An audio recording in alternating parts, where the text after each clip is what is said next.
My YouTube channel passion to profession.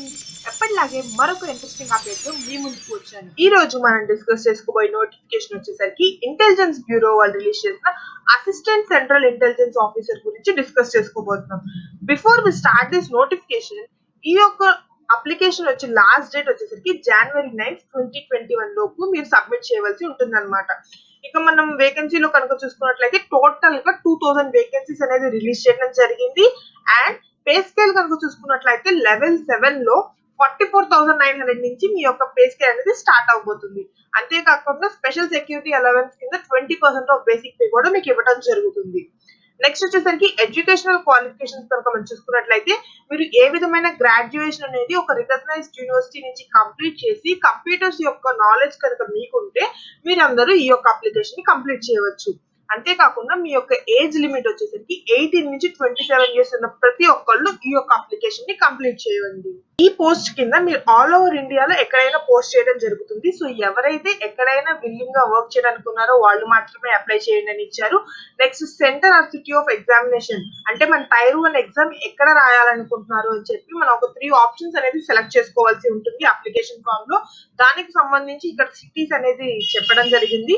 So ముందుగా మనం ఆంధ్రప్రదేశ్ లో వచ్చేసరికి గుంటూరు, కాకినాడ, కర్నూలు, నెల్లూరు, రాజమండ్రి, తిరుపతి, విజయవాడ, విశాఖపట్నం అండ్ విజయనగరం. అండ్ మన తెలంగాణలో వచ్చేసరికి హైదరాబాద్, కరీంనగర్ అండ్ వరంగల్ లో మీరు మీ యొక్క ఎగ్జామినేషన్ టైర్ 1 అనేది చూస్ చేసుకోవడం జరుగుతుంది. అండ్ మీరు ఏదైతే అప్లికేషన్ లో ఇస్తారో వాటిని చేంజ్ చేయడం అనేది తర్వాత కుదరదు. సో సెలెక్ట్ చేసుకున్నప్పుడే చాలా జాగ్రత్తగా సెలెక్ట్ చేసుకోండి మీరు ఏ సిటీలో ఎగ్జామ్ అనేది రాయాలని అనుకుంటున్నారు. స్కీమ్ ఆఫ్ ఎగ్జామినేషన్ కనుక మనం చూసుకున్నట్లయితే 3 టైర్స్ ఆఫ్ ఎగ్జామినేషన్ లో ఈ ఎగ్జామ్ అనేది కండక్ట్ చేయడం జరుగుతుంది. టైర్ 1 ఎగ్జామ్ వచ్చేసరికి ఆన్లైన్ మోడ్ లో ఉండబోతుంది. ఇందులో 100 మల్టిపుల్ చాయిస్ క్వశ్చన్స్ అనేవి ఉండబోతున్నాయి. అండ్ అవి వచ్చేసరికి 5 సెక్షన్స్ గా డివైడ్ చేస్తారు. ఈచ్ సెక్షన్ లో 20 questions and each question correct mark కి 1 మార్క్ కి మీకు అవార్డ్ చేయడం జరుగుతుంది. సో 5 సెక్షన్స్ ఏంటి అంటే general awareness, quantitative aptitude, reasoning, English language and general studies. So మీకు కరెక్ట్ ఆన్సర్ రాస్తే 1 మార్క్ అండ్ రాంగ్ ఆన్సర్ కనుక రాస్తే 1/4 మార్క్ అనేది డిడక్ట్ చేయడం జరుగుతుంది.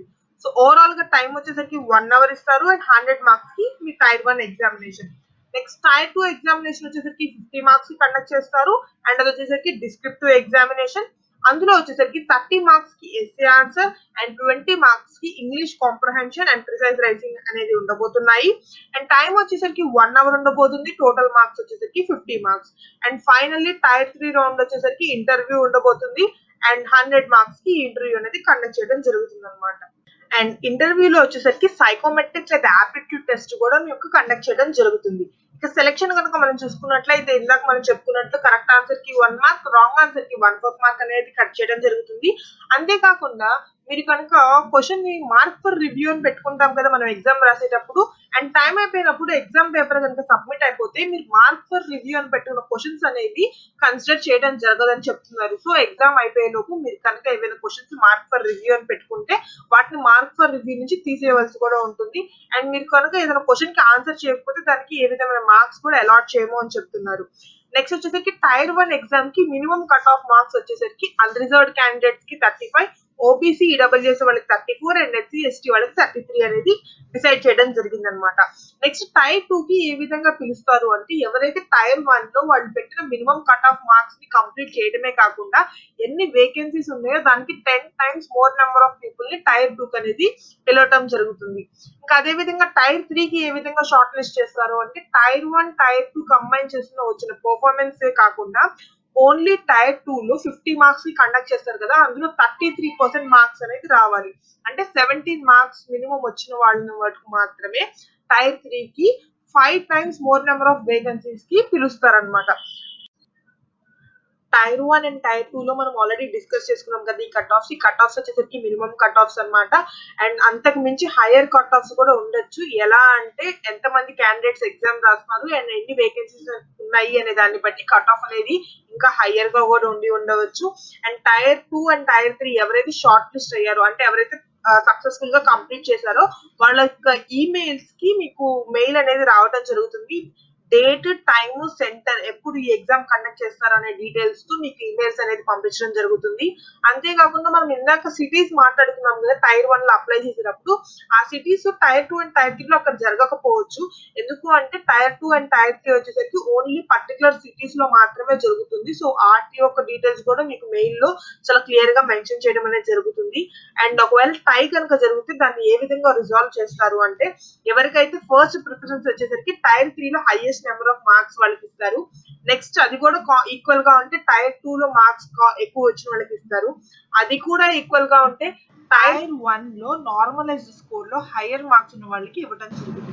అక్కడ కూడా 2 క్యాండిడేట్స్ కనుక సేమ్ గా వస్తే వాళ్ళ యొక్క డేట్ ఆఫ్ బర్త్ లో ఎవరు కనుక పెద్దవాళ్ళు అయితే వాళ్ళకి ఇవ్వడం జరుగుతుంది. అది కూడా ఆల్మోస్ట్ దగ్గరగా ఉంటే కనుక ఆల్ఫాబెటికల్ ఆర్డర్ ఆఫ్ నేమ్స్ లో ఎవరి నేమ్ అయితే ఫస్ట్ వస్తుందో వాళ్ళకి ప్రియారిటీ అనేది ఇవ్వడం జరుగుతుంది. ఈ విధంగా టై అనేది జరిగితే రిజాల్వ్ చేయడం జరుగుతుంది. నెక్స్ట్ ఎగ్జామ్ ఫీజ్ గురించి కనుక మనం చూసుకున్నట్లయితే, ఫస్ట్లీ జనరల్, ఈడబ్ల్యూఎస్, ఓబీసీలో ఉన్న మేల్ క్యాండిడేట్స్ అందరికి ఎగ్జామ్ ఫీజ్ అయిన 100 రూపీస్ ప్లస్ రిక్రూట్మెంట్ ఫీజ్ అయిన 500 రూపీస్ కలిపి టోటల్ గా 600 రూపీస్ కట్టవలసి ఉంటుంది. అదే విధంగా ఎస్సీ, ఎస్టీ, అదే విధంగా అందరు female candidates and ex service men కి వచ్చేసరికి ఓన్లీ రిక్రూట్మెంట్ ప్రాసెస్ అయిన 500 రూపీస్ కడితే సరిపోతుంది అనమాట. సో ఈ యొక్క ఆన్లైన్ పేమెంట్ అనేది లేదా ఆఫ్లైన్ విధంగా మీరు పేమెంట్ అనేది చేయవచ్చు.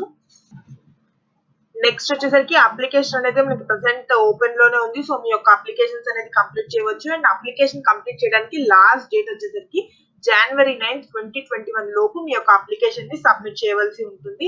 అండ్ మోస్ట్ ఇంపార్టెంట్ నెక్స్ట్ వచ్చేసరికి మీ యొక్క ఫోటో అండ్ సిగ్నేచర్ గురించి, మీరు ఏ ఫోటో అయితే పెడుతున్నారో అది లాస్ట్ 3 months లోపు దిగిన ఫోటోనే అయి ఉండాలి. అండ్ దాని యొక్క స్కాన్ చేసిన తర్వాత ఫార్మాట్ వచ్చేసరికి జేపీఈజీ లో ఉండాలి అండ్ లెస్ దాన్ 100 KB లో ఉండాలి. అండ్ సిగ్నేచర్ కూడా మీరు బ్లాక్ ఇంక్ పెన్ మీద వైట్ పేపర్ తో కట్ అండ్ నెక్స్ట్ సిగ్నేచర్ వచ్చేసరికి వైట్ పేపర్ మీద బ్లాక్ ఇంక్ పెన్ తో మాత్రమే చేసి ఉండాలి. అండ్ అది స్కాన్ చేసినా కూడా జేపీఈజీ ఫార్మాట్ లో ఉండాలి. అండ్ లెస్ దాన్ 100 KB లో ఉన్నది మాత్రమే మీరు అప్లోడ్ చేయడానికి ఎలిజిబుల్ అనమాట. మీరు ఆన్లైన్ అప్లికేషన్ ఫిల్ చేసేటప్పుడు మీకు ఏ విధమైన టెక్నికల్ క్వైరీస్ కనుక వచ్చినట్లయితే మీరు help.bharti@nic.in కి ఈమెయిల్ చేయవచ్చు. లేదా ఇక్కడ ఇచ్చిన ఫోన్ నెంబర్ కూడా మీరు కాంటాక్ట్ చేసి మీ యొక్క డౌట్స్ ని క్లియర్ చేసుకోవచ్చు అనమాట. నెక్స్ట్ వచ్చేసరికి ఇది అప్లికేషన్ అనమాట. ఈ అప్లికేషన్ యొక్క లింక్ నేను కింద డిస్క్రిప్షన్ బాక్స్ లో ఇస్తాను. సో అప్లికేషన్ లాస్ట్ లో వచ్చేసరికి ఈ యొక్క చెక్ బాక్స్ ని కంప్లీట్ చేసి, మీరు కనుక ఫస్ట్ టైం రిజిస్టర్ అవుతున్న వాళ్ళు వచ్చేసరికి రిజిస్ట్రేషన్ మీద, అండ్ ఆల్రెడీ రిజిస్టర్ అయిన వాళ్ళు క్లిక్ హియర్ టు లాగిన్ అని ఉండాలి. ఎవరైతే ఫస్ట్ టైం రిజిస్టర్ చేస్తున్నారో వాళ్ళు రిజిస్ట్రేషన్ మీద క్లిక్ చేయండి.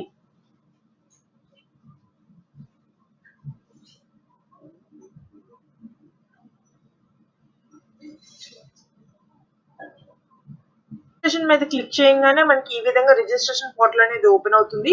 సో పోస్ట్ అప్లైడ్ అనేది ఆటోమేటిక్ గా వాళ్ళు సెలెక్ట్ చేస్తారు. అండ్ మీ యొక్క క్యాండిడేట్ నేమ్ అనేది మీ ఎస్ఎస్సి సర్టిఫికేట్ లో ఏ విధంగా అయితే ఉంటుందో ఆ విధంగానే మీ యొక్క క్యాండిడేట్ నేమ్ అనేది రాయాలి.